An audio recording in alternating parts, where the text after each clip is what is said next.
Ở chế độ chụp ảnh chân dung có nhiều phong cách ánh sáng rất là hay để hỗ trợ cho bạn chụp ảnh mà rất là ít người sử dụng đến. Mình sẽ bày cho các bạn những cái mẹo để chụp ảnh chân dung đẹp hơn rất là nhiều, làm da sáng hơn và mịn hơn, không khác gì là bạn đang chụp ảnh bằng những cái app chụp ảnh của bên thứ ba.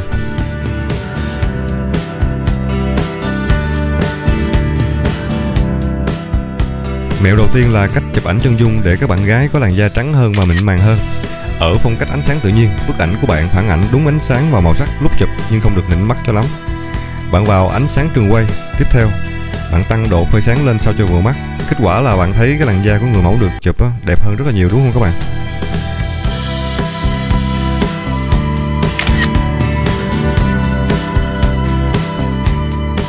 Ở cái phần chỉnh sửa ảnh cũng cho phép bạn điều chỉnh và chuyển đổi cái phong cách ánh sáng để cho bức ảnh của bạn đẹp hơn một cách rất là dễ dàng.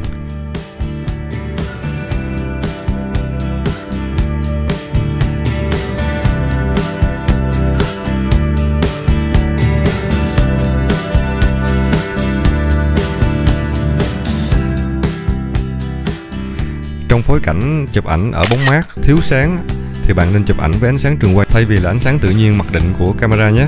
Ví dụ tiếp theo sau đây để bạn quan sát chi tiết hơn cái cách chụp ảnh này.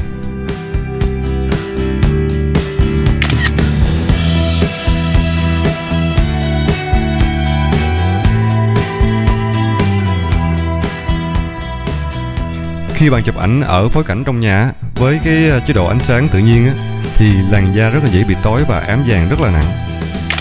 Bạn nên chụp ảnh với ánh sáng trường quay, bạn kết hợp với cái bộ lọc màu và cái độ phơi sáng. Lúc này thì cái làn da nó sẽ được cải thiện hơn rất là nhiều.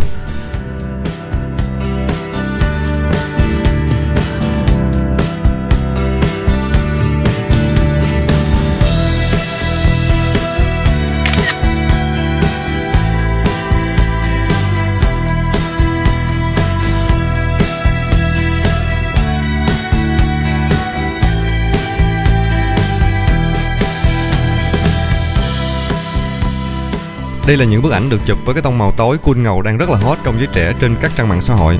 Mẹo sau đây giúp bạn chụp được những cái bức ảnh có tông màu tối rất là dễ dàng. Bí quyết ở đây là bạn điều chỉnh cái độ phơi sáng xuống từ 1 cho đến 1.5 là ổn nhất.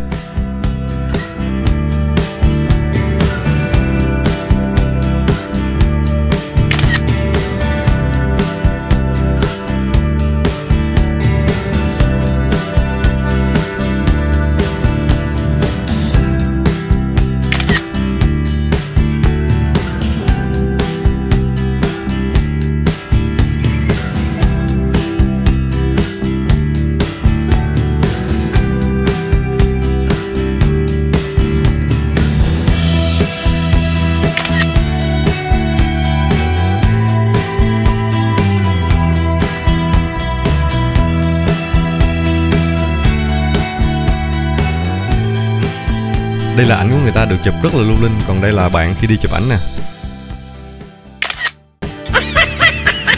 Để có được những bức ảnh mượt mà lung linh như của người ta thì điểm khác biệt nằm ở chỗ độ số phông của ảnh, giúp bức ảnh của bạn chẳng khác gì được chụp bằng cái máy cơ chuyên nghiệp. Sai lầm của nhiều người là chọn sai cái hậu cảnh, nên là cho dù bạn chụp với độ số phông lớn nhất là f1.4 cũng không khác gì so với chụp bình thường với f16. Vậy độ số phông là gì? F1.4 là gì? F16 là cái gì? Bạn bắt đầu tìm tòi khám phá thì kết quả tìm kiếm đưa bạn đến những cái thông tin rất là phức tạp liên quan đến khẩu độ ống kính của máy cơ chuyên nghiệp. Bạn chỉ cần biết đơn giản như thế này thôi nè. Camera của điện thoại được mô phỏng y chang như máy cơ. Khẩu độ được định nghĩa là độ mở rộng của ống kính camera. Bạn thấy thông số càng lớn có nghĩa là cái khẩu độ đóng lại. Thông số càng nhỏ, khẩu độ của ống kính càng mở lớn. Lúc đó ánh sáng vô càng nhiều thì cái độ số phông càng mượt mà. Mình minh họa cho các bạn dễ hình dung về việc đóng và mở khẩu độ trên ống kính camera.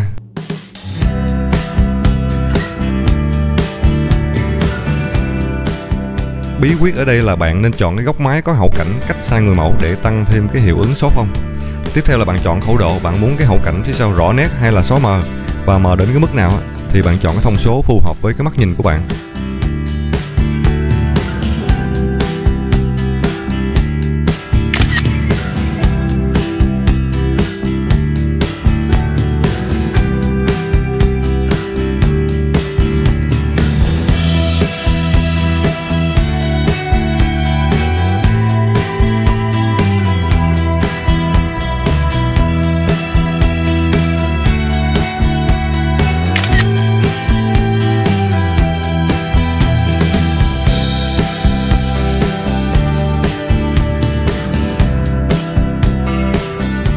mỗi camera trên điện thoại có một cái tiêu cự khác nhau. Khái niệm về tiêu cự khá là phức tạp nên bạn chỉ cần nắm được cái bí quyết này. Cam 1x là cam góc rộng chụp ảnh chân dung, có nhiều cảnh xung quanh trong ảnh thì rất là đẹp. Cam 1x phù hợp cho bạn chụp ảnh khi đi du lịch. Bạn tránh sử dụng cam 1x để chụp cận cảnh chân dung vì sẽ làm biến dạng cơ thể. Thay vào đó bạn nên sử dụng cam 2,5x hoặc là 3x tùy theo cái dòng điện thoại iPhone. Đó là những cái tiêu cự tele giúp cái góc chụp nó chuẩn hơn, không bị biến dạng hoặc là méo ảnh.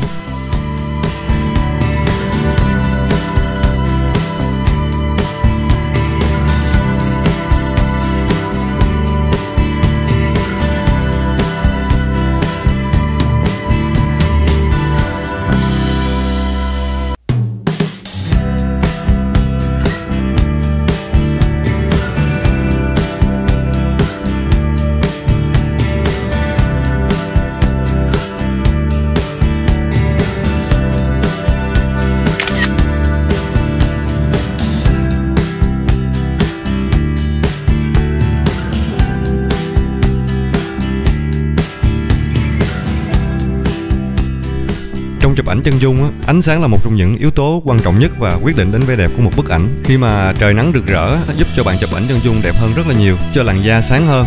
Nhưng mà nắng trực tiếp chiếu thẳng vào người mẫu thì có tác dụng ngược lại nha.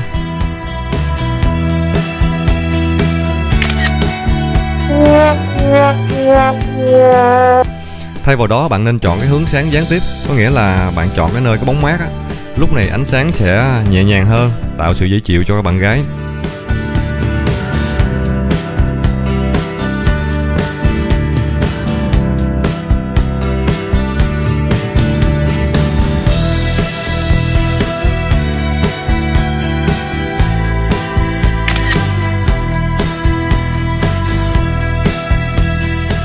Bạn cũng nên tránh cái lỗi thay đổi góc chụp, đứng phía trong tối, hướng camera điện thoại ra bên ngoài ánh sáng làm cho người mẫu bị tối.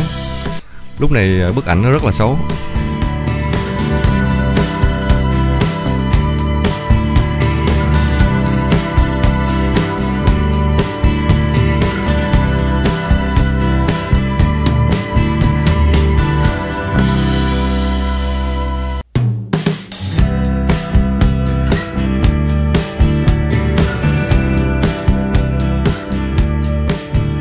Video đến đây là hết. Xin cảm ơn các bạn đã xem. Hãy ủng hộ mình bằng cách bấm nút đăng ký và tặng cho mình một like nhé các bạn.